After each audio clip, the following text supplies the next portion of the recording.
Hello and welcome to the Course Wizards. I'm Christopher Maselli and I'm here with my co-host Amit Aurora. How are you doing today, Amit? I am good, Chris. How are you doing?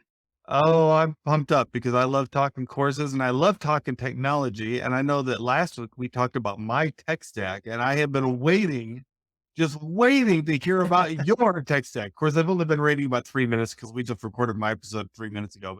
I've been waiting because I love hearing what other people use to create their online courses. And I know that some of our tech stack has over the year intersected a lot and then diverged a lot, right? Yep. We tend to use some of the same things and then there's other things that we're not even close on.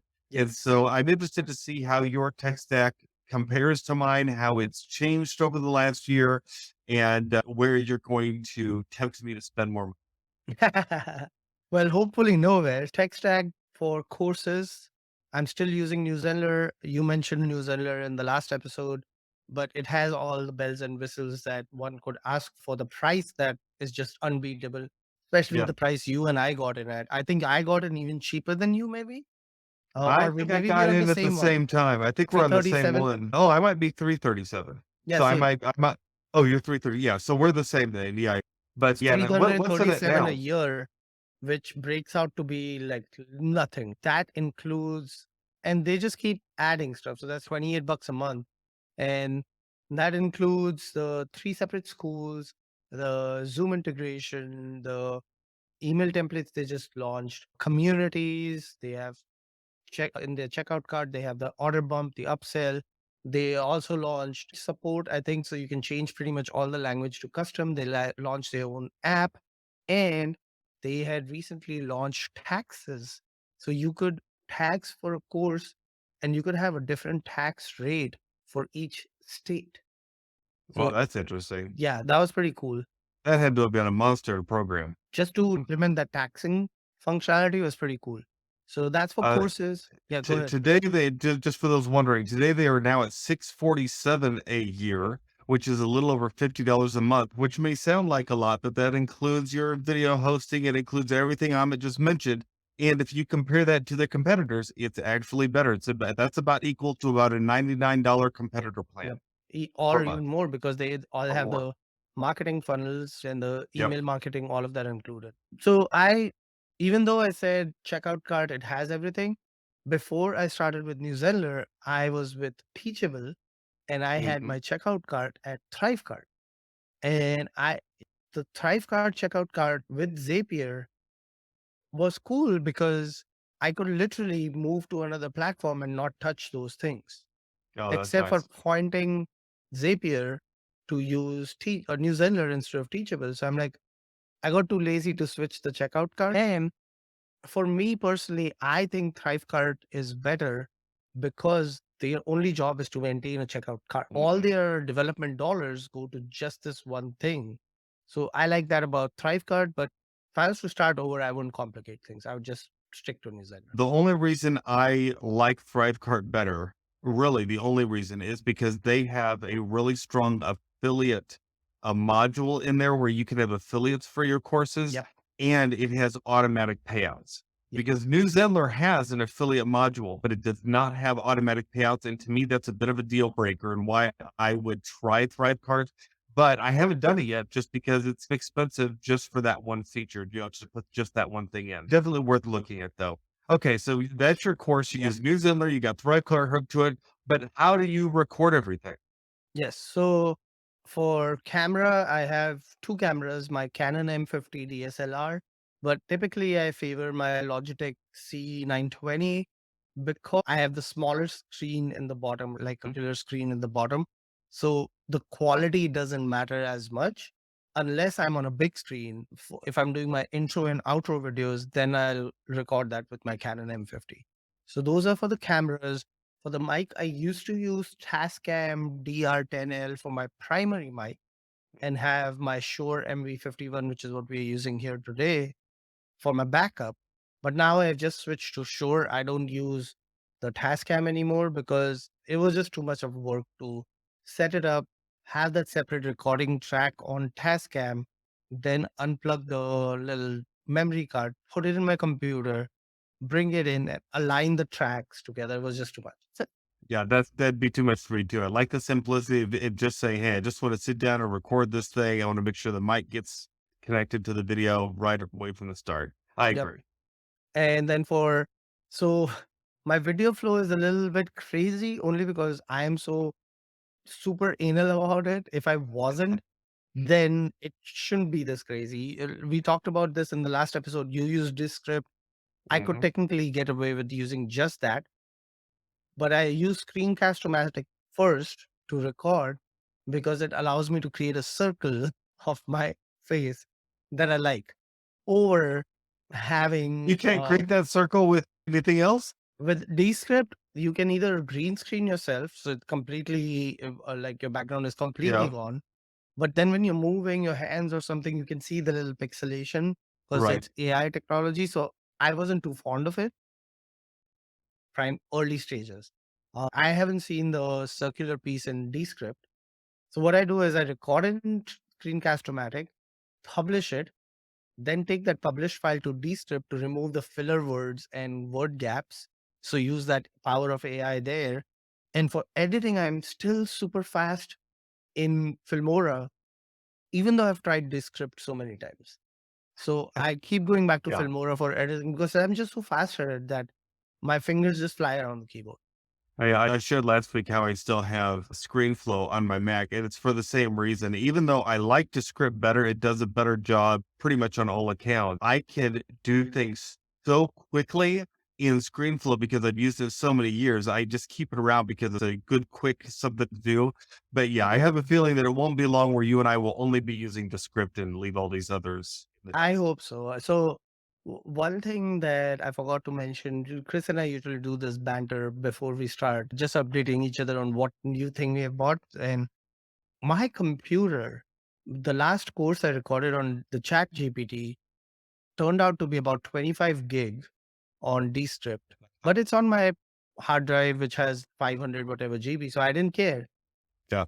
But even though I've kept the folder in Descript as D drive, my C drive, it kept hogging the storage for some reason, which is only 112 GB, and Descript kept crashing on me.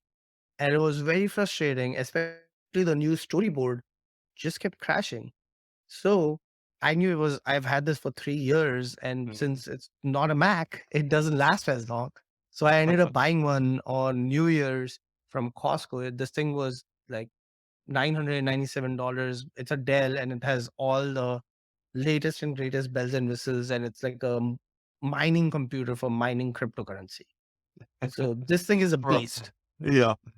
So I'm looking forward to that, and that's going to be my new machine, and hopefully that's going to make things even faster. Because even when Chris and I have recorded things, my Chrome has just shut down on me. Uh, Yeah. Programs just shut down on me, and that's You not don't the want to be best way to messing with work. that. Yeah. You just want the hardware to work, man. Exactly. Yeah. So that's new and coming. And then for quick videos, I still like Loom. I know last week you said that you're a dub user.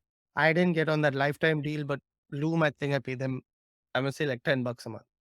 Yeah, Loom is a good solid, or a lot of people use Loom. Yep.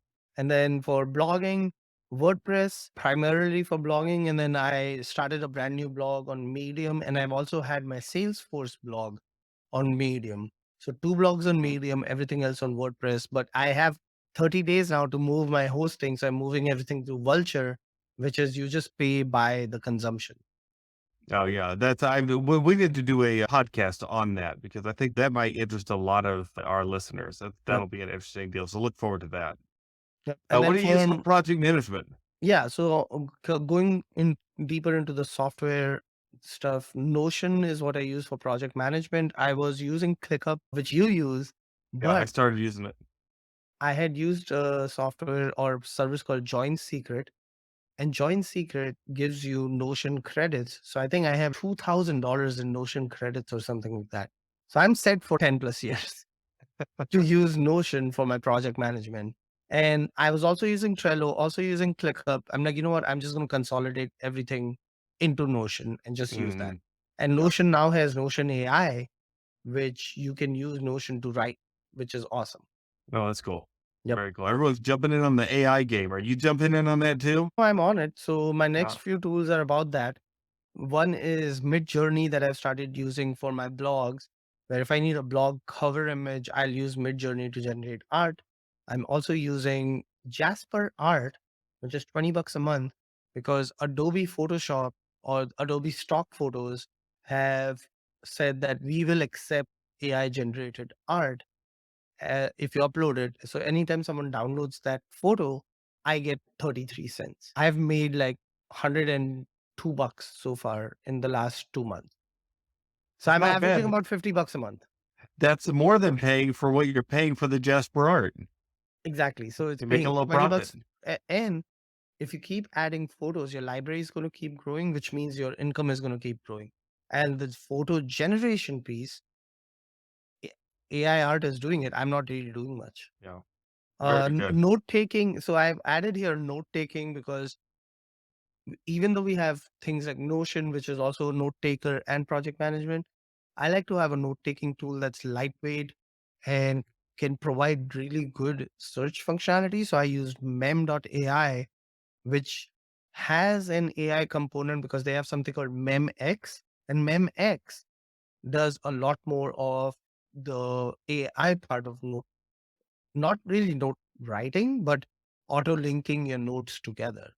I The don't auto mind manually. linking, yeah, the auto linking is something that really intrigues me. And I've been wanting to jump on that bandwagon and learn more about it. And I've watched a lot of YouTube videos, but I haven't moved to another one yet. I'm still using Apple Notes, which I'm using after years of having done Evernote and some other ones. But Mem.ai is very interesting.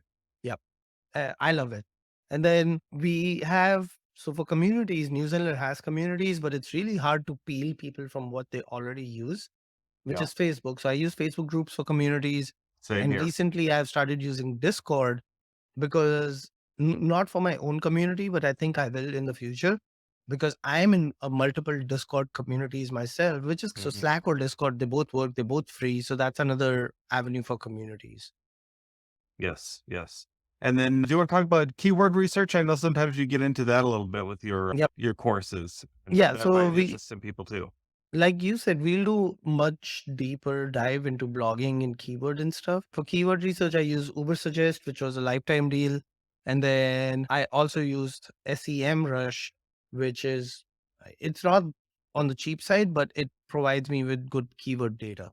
Yes, very good. And you also use RankIQ, which you've Yes. shown me, and I absolutely love it. They have the best customer service, I think, of just about any software I've run into. So it's So really what's good stuff. interesting is on G2, if you look at SEO tools, Mm. RankIQ is now number one Is that right? for SEO tools above Ahrefs or SEMrush or UberSuggest. Wow, that's pretty impressive. And but I can tell you, I've just used it for a couple weeks now, and not only does it, Oh, you it's did end up very getting it. good. Nice. I ended up getting it. It's very good. But as I started interacting with their customer service, they are so helpful. They are actually looking up keywords that they don't already have in there for me manually. And then they're going to give me the material That's from nice. that. And that's not, there's no additional cost for that. It's just included in your subscription. So it's very worth it. That's called Rank IQ if you're wanting to do some research. Amit, take us through a whirlwind recap of all the apps and hardware you use. All right, let's do it. Newsletter for courses, Thrive card for checkout card, Descript for video editing, and also Screencast-O-Matic for videos, and Filmora for videos. Shure MV51 for mic, Canon M50 for DSLR, and Logitech C920 for cameras, Medium and WordPress for blogging. We'll get more into WordPress hosting and all that fun stuff maybe in a future episode. Loom for quick videos, Notion for project and task management, UberSuggest for keyword research, along with SEMrush and RankIQ, Facebook groups and Discord for community, and then for art, AI art, I'm using Midjourney and Jasper, and then for note taking, Mem.ai. Wow, really good stuff. That's very cool. You got me. I'm already going to look up a couple of these that I haven't been using too, because you've always got some good suggestions. So thank you. If you want to look any of these up, then go ahead. I think you'll find that they're all good, solid suggestions for building your own online courses. And if you haven't already, go back and listen to a couple episodes ago. We talked about how to build a course in 2023. We shared my tech stack last week. This is Amit's tech stack this week. And until next time, we hope that you will rate, review, subscribe, and share this podcast with those that you care about, that you know they want to build online courses, because we hope it'll help them too. Until next time, what are they going to do, Amit? Keep creating. Bye bye. Bye.